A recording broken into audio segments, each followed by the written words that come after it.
Henry's pocket money for the next 2 years because he was being so horrid. It's time.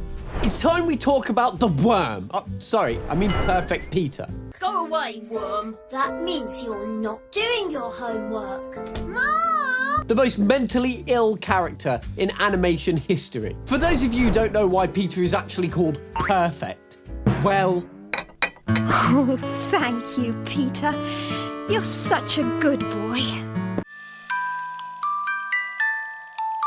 Oh, Peter, my little bunnykins, that's so sweet. Happy Mummy's Day, Mummy. You might be thinking, what an adorable little guy. Why are you hating on him so much? Well, hate is an understatement for what I think about this little blonde curly demon. Some of you might be fooled by this little man's acting skills. But I'm not. I am not falling for your manipulative tactics, Peter. And after this video, I'm sure you guys won't either, because I'm about to show you every moment in Horrid Henry where Perfect Peter was a psycho.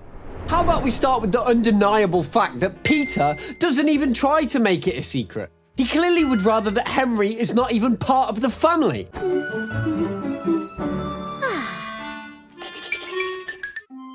Is Henry coming too? Ah, words can't describe how this makes my blood boil. Okay. Calming pill time. It's just a cartoon. Peter has mastered the art of making Henry disappear from family moments entirely.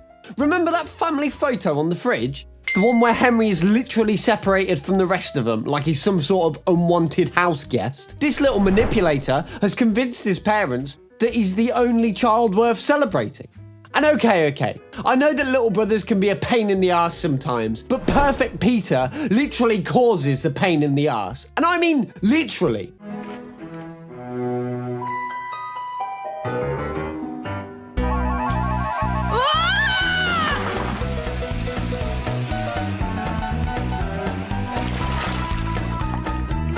The sad thing is that Peter spraying his brother with a pressure washer out of nowhere was only a glimpse of what this monster is capable of.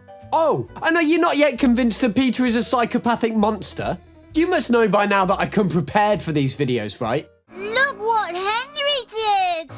Don't be horrid, Henry. Just look at Peter's face. And my floor. This time you have gone too far, Henry. Everything in that clip is just classic Peter behaviour, acting like he's sad, but it's all just one big acting show to make sure that Henry gets blamed. This show is just rage bait in the purest form. Look at that face of his. Honestly, I can't think of a bigger snitch than this guy. Angelica from Rugrats and Randall from Recess combined would not even be close to what this guy is capable of. Oh, and you're not sure about that? Here you go. Don't need to tell, Peter. Oh, yes, I do. Oh, well done, Henry. Smashing job. Mum wants to know if you're doing your homework. Go away, worm. That means you're not doing your homework. Mom! Oh, you're sorting out your gizmos. I'm not sure you're allowed to do that. What do you mean? Mom! Henry's sorting out his gizmos. Oh, can you believe this? Come on, Henry. You know you're not supposed to be doing that. Doing what? I'm just sorting out the gizmos. Precisely. I'll be looking after these for a while. You can polish these instead. Mom, didn't you and Dad stop Henry's pocket money for the next 2 years because he was being so horrid? Yes, we did, Peter. Thank you for reminding me, sweetie pop. Yeah, thanks for reminding her, worm. Mom, didn't you and Dad say Henry has to do all the chores as punishment for his school report? Yes, we did, Peter. And you can start by finishing the dishes. Good idea, Mom. Peter takes snitching to a whole new level. And okay, Henry can be horrid to Peter sometimes. And you could say that Peter has the right to defend himself every now and then. But this one. Want to hear a joke, Henry? Not really. It's a very funny one. Still not really. Mom! Henry doesn't want to hear a joke. Don't be horrid, Henry. Yeah, this guy is just unbelievable. How do you snitch about the fact that someone doesn't want to hear your joke? You just can't resist snitching on Henry, can you, Peter? Or wait. In this scene, he might let Henry do his thing for once. They're watching a movie. I bet it's a soppy movie. Henry's not allowed to watch soppy movies on the computer. I should tell Mum, really. Though, I suppose it's Brian's computer, so maybe it doesn't count. But then he's actually watching it, so... What do you think? To tell or not to tell? That is the question. Mom! Nope. Of course he can't resist. Yeah, the cocktail of mental disorders that Peter has is getting along quite nicely, but it's actually going to get disturbing from now on. So, Lucinda Whitley thought, how about I add a big scoop of narcissism to Peter's character as well? Oh, yes I do. I always do as I'm told. That's why I've got 10 goodest gold badges this week, and you've got... Oh, who cares? It's probably because I'm good at everything I do, so Mum doesn't think I need any more fresh air. He is just so full of himself, it's actually wicked.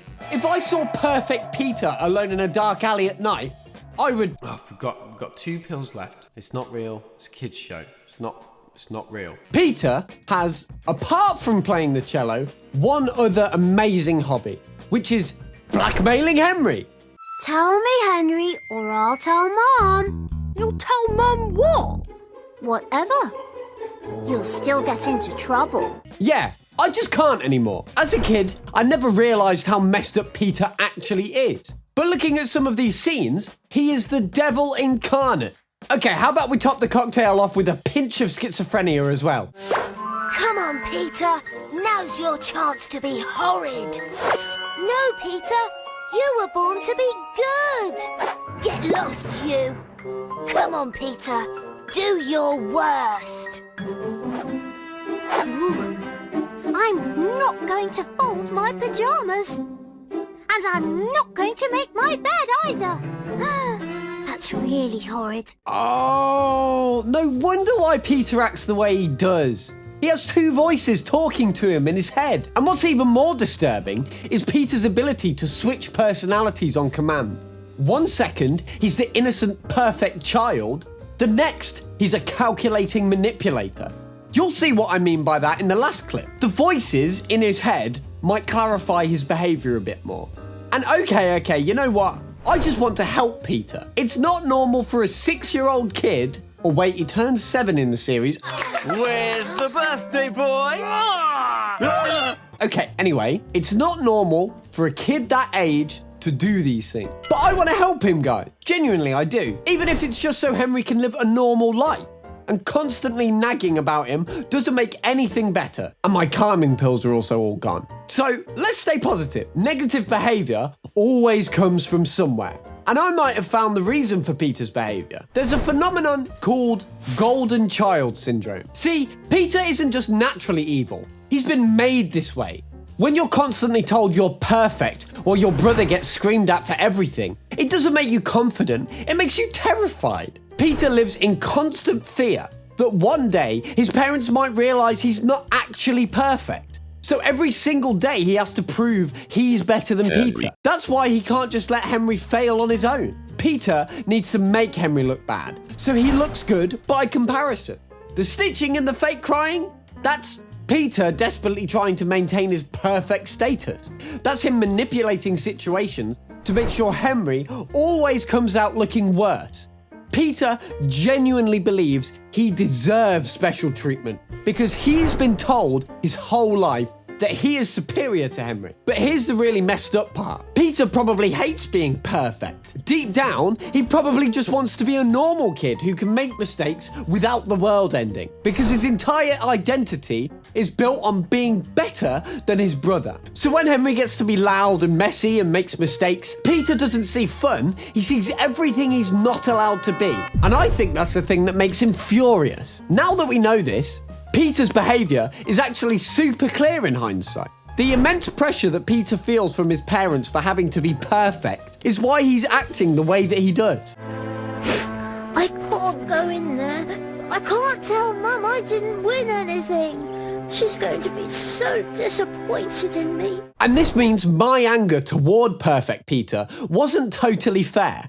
It's his parents that have caused this. Henry might be horrid, but at least he gets to be himself. Peter has to be perfect every single day. And that's a prison no 7-year-old should live in. The real villains are his mum and dad. They created this toxic dynamic where two brothers have to compete for love instead of just being brothers. And let me tell you something that's going to make you uncomfortable. We might have more in common with Perfect Peter than we think. Since we're all raised to sit quietly, get good grades, not cause trouble, make our parents proud, we learned early that being good gets you attention and love. And just like Peter, a lot of us are still performing, still trying to be perfect, still feeling threatened when someone else gets attention or praise. The only difference is we learn to hide it better than Peter does. So, before you judge Peter too harshly, ask yourself, when was the last time you felt genuinely happy for someone else's success without a hint of jealousy? When was the last time you made a mistake without beating yourself up about it? Maybe we all have a bit of Perfect Peter in us.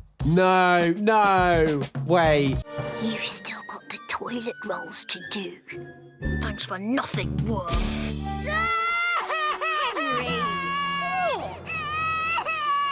I'll go and do the toilet rolls, shall I? I would if I were you, Henry. So, this story is called Number 9 Number Gnomes. Okay, you know what? Never mind. Peter belongs in an institution. I'm calling the NSPCC right away. Did you see the face that Peter pulled? That look in his eyes isn't the look of a troubled child who needs help. That's the look of someone who enjoys causing pain. That's the look of someone who's already too far gone. Yeah, forget all the positive things I said. He's absolutely the worst. Okay, I'm off to the chemist for a new dose. Subscribe if you haven't, and cheerio.